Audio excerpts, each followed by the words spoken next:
Сайн байцгаана уу? Та бүхэнд энэ өдрийн мэндийг хүргэе. Өнөөдрийн тоглоом маань Монголчилж гүйх хөдөлгөөний тоглоом байна. За конус ингээд багш нь байршуулан тавьсан байна. За конусоо баруун хараад эхний алхам маань конусоо тойрон сүлжин алхнаа.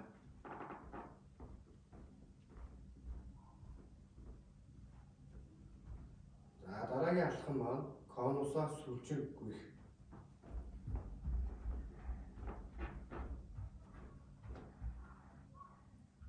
Гүйж ирлээ.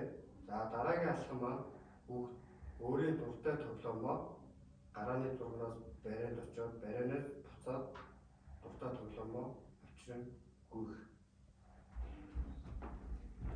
Гүйхээ дуртай тоглоомоо хүүхд авлаа. Буцаад конусоо сүлжээд гарааны зургаар ирнэ. Иймэрхүү дараалалтай тоглоомыг үргэлжлүүлэн цааш тоглох боломжтой. Хүүхд маань зөв гэж гүйцэтгэж та бүхэн урамшуулаад өгөөрэй. Анхаарал хандуулсан баярлалаа.